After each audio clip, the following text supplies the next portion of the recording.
Why do filmmakers and authors so often hesitate to discuss notable and obvious inspirations for their work? I have 3 examples. This topic has been on my mind recently for a few reasons, but the most timely might be the resurgence of interest in Dune because of Villeneuve's adaptations. I think that as a modern viewer, it's hard to talk about Dune without talking about Star Wars. The points of comparison are myriad. Between the general arcs of characters like Paul and Luke and Anakin, to a critique on the nature of war and imperialism set in space, to the protagonist's discovery of their troubling genealogy, to a biblical protagonist name, to desert planets with giant worms and drugs in the sand, to a powerful religious organization with the power of persuasion through word. The use of blades in hand-to-hand combat instead of the expected sci-fi fare, etc., etc. George Lucas has openly talked about how Joseph Campbell's The Hero with a Thousand Faces inspired Star Wars, but Campbell's work is basically proposing a scaffold for a hero's journey that encompasses native myths from all over the world. Like, I literally don't think you can get more general in terms of citing inspiration. But when George Lucas was asked directly about Dune, he said that they only bear similarities in that they have a desert planet.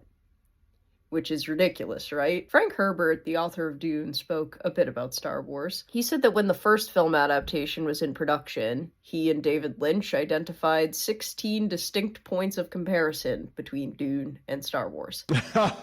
No, Lucas has never admitted that they copied a lot of Dune. I'm not saying they did. I'm just saying that there are 16 points of identity between the book Dune and Star Wars. Now, you've had stat. What is it? It's 16 times 16, 16 times over 1? The odds against that being coincidence? There aren't that many stars in the universe. He never took legal action, but he was generally pretty unimpressed with Star Wars, and he was very open about that. There was a running joke in the Dune fan base that George Lucas owed Frank Herbert dinner for his contributions to Star Wars. I think he at least owes us a dinner, if only out of coincidence. And he never did get him that dinner.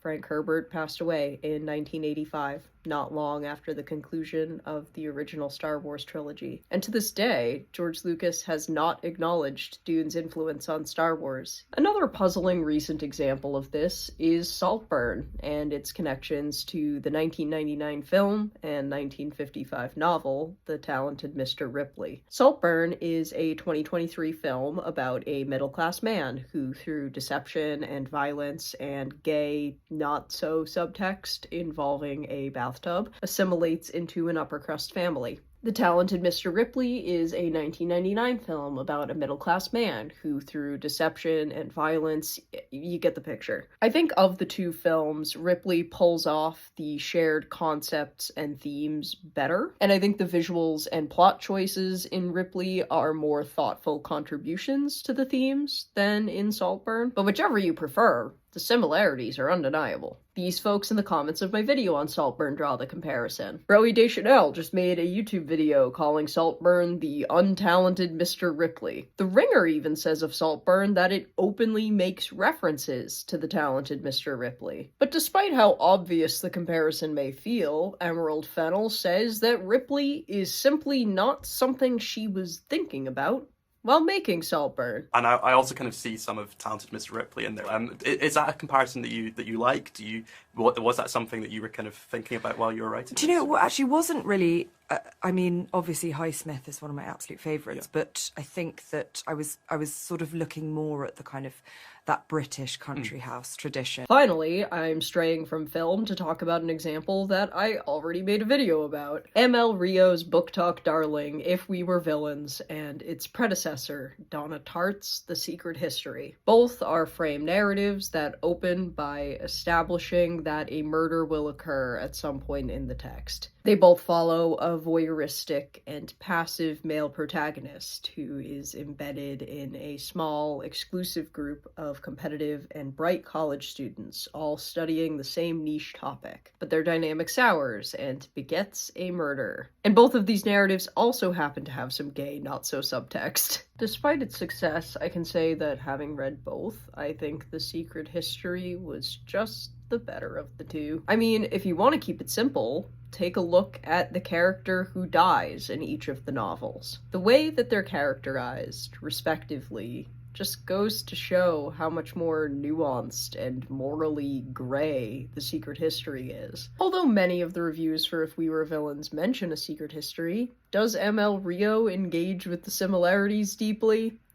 No. She does acknowledge the secret history as a touchstone for the dark academia genre that she serendipitously tripped and fell into by writing the book.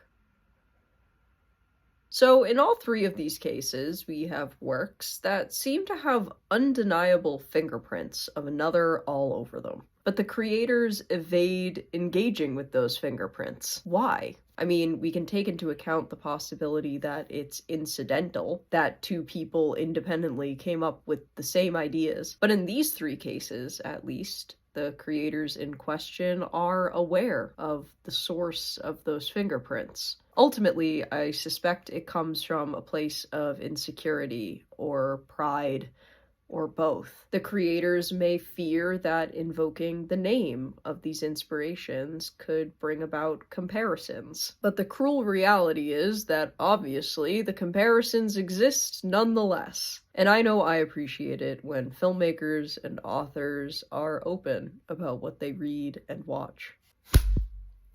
That's a wrap. Everyone thank Larry for the clapperboard. 1, 2, 3. Thank you, Larry. I don't know what this look is. It's like goth for babies.